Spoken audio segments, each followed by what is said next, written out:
Last night, Fox News erupted as George Clooney unleashed a venomous attack on Donald Trump's marriage, calling it a sham.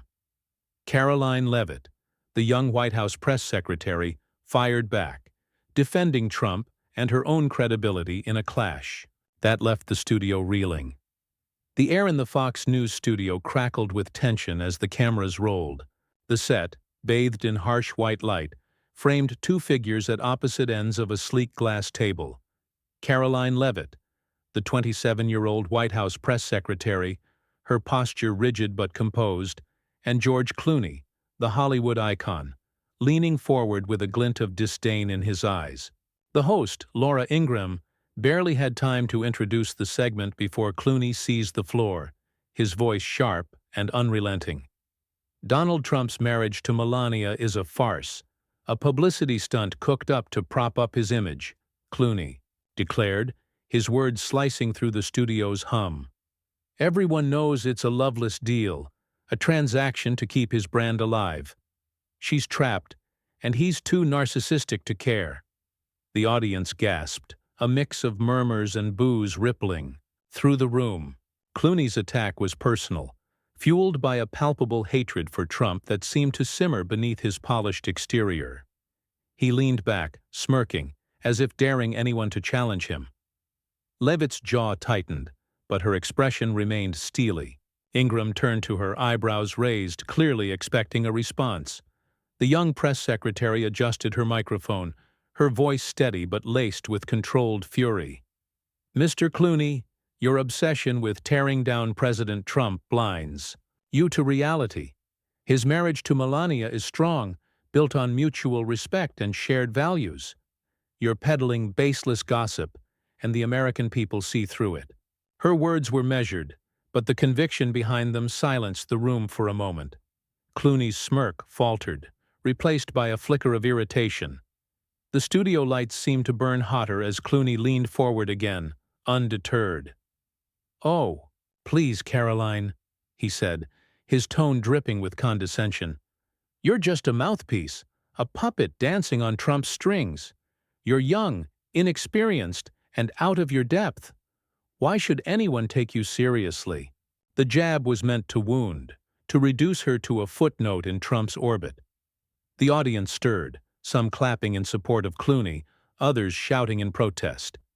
Ingraham tried to interject, but the confrontation was already spiraling. Leavitt didn't flinch. Her eyes locked onto Clooney's, and she leaned slightly toward him, her voice cutting through the chaos. "I'm not here to play your Hollywood games, Mr. Clooney. I represent the American people, not a script. You don't get to dismiss me or the millions who support President Trump." The room erupted in applause from one side, while others jeered. Ingraham's attempts to regain control were drowned out by the rising tide of voices. Clooney's face reddened, his composure cracking. "You're delusional if you think you're anything more than a prop," he snapped, his voice rising. "Trump's using you, just like he uses everyone else." The accusation hung in the air, raw and unfiltered. Leavitt's lips pressed into a thin line, but her eyes burned with defiance. She opened her mouth to respond, but Ingraham, sensing the escalating hostility, called for a quick pause to reset the discussion. The cameras panned to the audience, their faces a mix of shock and excitement, as the studio buzzed with anticipation. The confrontation was only beginning, and the stakes were climbing higher. Clooney's personal vendetta against Trump had ignited a fire, but Leavitt's resolve hinted at a counterattack that could shift the entire narrative. The room felt like a pressure cooker, ready to explode with the next exchange. The Fox News set pulsed with raw energy, the audience's murmurs a low hum beneath the glaring studio lights. Karoline Leavitt sat upright, her hands clasped tightly on the glass table while George Clooney's eyes glinted with barely contained fury. The confrontation was only beginning, and the stakes were climbing higher. Clooney's personal vendetta against Trump had ignited a fire, but Leavitt's resolve hinted at a counterattack that could shift the entire narrative. The room felt like a pressure cooker, ready to explode with the next exchange. Laura Ingraham, her voice sharp, tried to steer the conversation. "Let's keep this civil, folks. Mr. Clooney, you've made bold claims about President Trump's marriage. Ms. Leavitt, you've defended it. Let's dive deeper. What's at stake here?" But Clooney wasn't interested in civility. He leaned forward, his knuckles whitening as he gripped the table's edge. "What's at stake is the truth, Laura," he said, his voice low and venomous. "Trump's a fraud, and his marriage is just one more lie he's sold to America. Melania's miserable. Anyone with eyes can see it. He's a man who cares about power, not people." The audience erupted, some cheering Clooney's audacity, others shouting in defense of Trump. Leavitt's expression didn't waver, but her fingers twitched slightly, betraying the storm brewing within. She waited for the noise to subside, then spoke, her voice clear and cutting. "You're projecting, Mr. Clooney. You're so consumed by your hatred for President Trump that you're inventing stories to fit your narrative. Melania Trump is a strong, independent woman who stands by her husband because she believes in him, not because she's trapped. Your cynicism doesn't change facts," Clooney scoffed, rolling his eyes theatrically. "Facts? You wouldn't know a fact if it was scripted for you, Karoline. You're a glorified intern, parroting whatever Trump's team feeds you. You're not a player in this, you're a pawn." The insult landed like a slap, and the audience gasped, the tension spiking. Ingraham raised a hand, but Leavitt was already responding, her voice rising with controlled intensity. "I'm a pawn? Look in the mirror, Mr. Clooney. You're the one performing using your fame to push a tired, elitist agenda. I'm here for the American people, not for applause." The room roared, split between boos and cheers. Clooney's face twisted, his charm giving way to raw anger. "Elitist? That's rich coming from Trump's cheerleader. You're defending a man who'd throw you under the bus the second it suits him." His voice cracked with emotion, revealing the depth of his contempt. Leavitt leaned forward, her eyes locked on his. "You don't know me, and you don't know President Trump. You're so blinded by your own ego, you can't see the strength of the movement behind him. That's why you're lashing out, because you're losing the narrative." Ingraham tried to interject, but the clash was unstoppable. Clooney slammed a fist on the table, the sound echoing through the studio. "Losing? I'm exposing him. And you're just collateral damage, sweetheart." The condescending pet name drew sharp boos from the crowd, and Leavitt's eyes flashed with defiance. "Call me what you want," she shot back, "but I'm not the one unraveling on live television. The American people see through your tantrum." The audience exploded, some standing to clap for Leavitt, others shouting at Clooney. The host's voice barely cut through the chaos. "We're not done here," Ingraham said, her tone urgent. "This is getting personal, and the world's watching." Clooney's chest heaved, his glare fixed on Leavitt, who met it without blinking. The air was electric, the debate teetering on the edge of something explosive, as both sides braced for the next blow.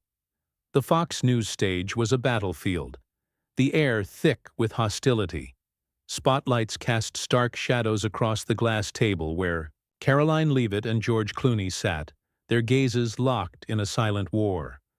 The host's voice barely cut through the chaos. "We're not done here," Ingraham said, her tone urgent. "This is getting personal, and the world's watching." Clooney's chest heaved, his glare fixed on Leavitt, who met it without blinking. The air was electric, the debate teetering on the edge of something explosive, as both sides braced for the next blow. Ingraham leaned forward, her eyes darting between the two. "Mr. Clooney, you've called Ms. Leavitt a pawn and questioned the Trump marriage. Let's focus. Why attack so personally?" Clooney's lips curled into a bitter smile, his voice dripping with scorn. "Because it's all connected, Laura. Trump's a fraud, his marriage is a sham, and Karoline's just the latest prop in his circus. She's selling a lie to America, and I'm calling it out." The audience roared, some clapping, others jeering, the divide palpable. Leavitt's face remained composed, but her eyes burned with intensity. She tilted her head slightly, her voice calm but razor-sharp. "You keep calling me a prop, Mr. Clooney. But you're the one acting. You're not exposing anything. You're just shouting into the void, hoping your fame makes it true. President, Trump and Melania have a partnership built on loyalty, something you clearly don't understand." The crowd erupted, cheers drowning out scattered boos. Clooney's jaw clenched, his charm crumbling under the weight of her words. He leaned closer, his voice rising. "Loyalty? Trump's loyal to no one but himself. Melania's just a trophy he parades when it suits him. And you, Karoline, you're disposable. He'll replace you the second you stop being useful." The personal dig drew gasps, and Ingram's eyes widened. But Leavitt didn't hesitate.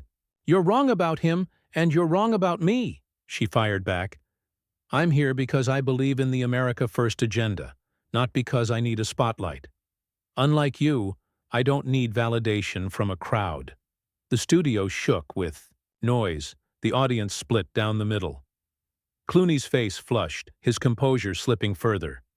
"You're delusional," he snapped, his voice cracking. "You're defending a man who'd sell his own family for a headline. Wake up, Karoline." The accusation was raw, his hatred for Trump spilling over into every word. Leavitt leaned forward, her voice steady but fierce. "I'm wide awake, Mr. Clooney. I see a man who's fought for this country against people like you, elites who think they can dictate what Americans should believe. You're not waking anyone up. You're just loud." The crowd exploded, some standing to applaud Leavitt, others shouting at Clooney. Ingram raised both hands, struggling to regain control. Hold on," she shouted, but the tension was unstoppable. Clooney slammed his hand on the table, the sound cutting through the chaos. "You're out of your league, kid," he growled, his eyes blazing. "You're nothing without Trump's script." Leavitt's lips curved into a slight, defiant smile. "And you're nothing without your audience, George. Who's the real puppet here?" The audience gasped, then roared, the energy in the room reaching a fever pitch. Ingram's voice was nearly lost in the uproar. "We're not finished yet," she called, her face flushed with the intensity of the moment. Clooney's hands trembled, his anger barely contained, while Leavitt sat back, her calm facade masking the fire within. The clash was spiraling toward a breaking point, with neither side willing to yield. The Fox News studio was a cauldron of chaos, the audience's roars reverberating off the sleek black walls. Spotlights burned down on Karoline Leavitt and George Clooney, their silhouettes sharp against the glowing backdrop. The audience gasped, then roared, the energy in the room reaching a fever pitch. Ingram's voice was nearly lost in the uproar. "We're not finished yet," she called, her face flushed with the intensity of the moment. Clooney's hands trembled, his anger barely contained, while Leavitt sat back, her calm facade masking the fire within. The clash was spiraling toward a breaking point, with neither side willing to yield. Ingraham, her voice strained, tried to redirect. "Let's focus on the issues, not personal attacks. Ms. Leavitt, how do you respond to Mr. Clooney's claim that you're out of your league?" Leavitt's eyes flicked to Clooney, who smirked, sensing an opening. She straightened, her voice steady but laced with steel. "I'm not here to prove myself to a Hollywood star who thinks he's above the American people. I'm here to represent them, to fight for the values President Trump champions. If that's out of my league, then I'm proud to be in the game." The crowd erupted, cheers drowning out a wave of boos. Clooney's smirk vanished, replaced by a scowl. He leaned forward, his voice dripping with venom. "You're not fighting for anyone, Karoline. You're a prop in Trump's reality show. His marriage? A joke. Melania's just a contract, and you're just a mouthpiece. You're irrelevant." The personal jab landed hard, the audience gasping at his audacity. Ingram's eyes widened, but Leavitt's expression didn't falter. She tilted her head, her voice cutting through the tension. "Irrelevant? That's funny coming from someone who spent his career pretending to be someone else. I'm real, Mr. Clooney. My voice is my own, and it's for the millions who believe in Trump's vision. The room shook with applause, some standing to cheer Leavitt's defiance. Clooney's face reddened, his composure unraveling. "You're a fool," he spat, his voice rising to a near shout. "Trump's vision is a con, and you're too naive to see it. He's using you just like he uses Melania." The accusation was raw, his hatred for Trump fueling every word. Leavitt leaned forward, her eyes blazing. "Naive? I see clearer than you ever will. You're so obsessed with tearing down Trump that you're blind to the strength of his leadership. Melania stands by him because she knows what you don't. America needs him." The audience roared, the noise deafening. Ingram raised her hands, shouting, "Order, please!" But the confrontation was a runaway train. Clooney slammed both hands on the table, the sound echoing like a gunshot. "You're brainwashed," he bellowed, his face contorted with rage. "You're defending a man who'd discard you in a heartbeat." Leavitt didn't flinch, her voice calm but piercing. "And you're attacking a woman who's done nothing to you, all because you can't stand losing. This isn't about me or Melania. It's about your ego." The crowd exploded, some chanting Leavitt's name, others shouting at Clooney. Ingram's voice was drowned out, her attempts at control futile. Clooney's chest heaved, his eyes wild with fury. "You're nothing," he yelled, pointing at Leavitt. "You're a nobody hiding behind Trump's name." Leavitt smiled, faintly, unshaken. "Then why are you so afraid of me, George?" The question hung in the air, sharp and devastating, as the audience gasped, the tension coiling tighter. The debate was a powder keg, and the next spark could ignite everything. The Fox News studio was a furnace, the air crackling with raw emotion. The audience's chants and shouts collided, a cacophony of support and outrage. Karoline Leavitt sat, poised, her faint smile a stark contrast to George Clooney's trembling fury. The crowd exploded, some chanting Leavitt's name, others shouting at Clooney. Ingram's voice was drowned out, her attempts at control futile. Clooney's chest heaved, his eyes wild with rage. "You're nothing," he yelled, pointing at Leavitt. "You're a nobody hiding behind Trump's name." Leavitt's smile held, unshaken. "Then why are you so afraid of me, George?" The question cut like a blade, and the audience gasped, the tension coiling tighter.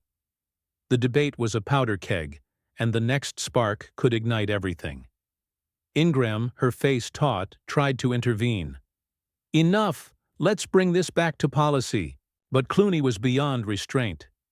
He lurched forward, his voice a raw snarl. "Afraid? I'm not afraid of you, Karoline. You're a nobody, a kid playing dress-up in Trump's world. His marriage is a lie.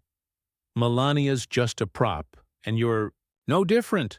The venom in his words drew sharp boos, but his eyes stayed locked on Leavitt, daring her to crumble.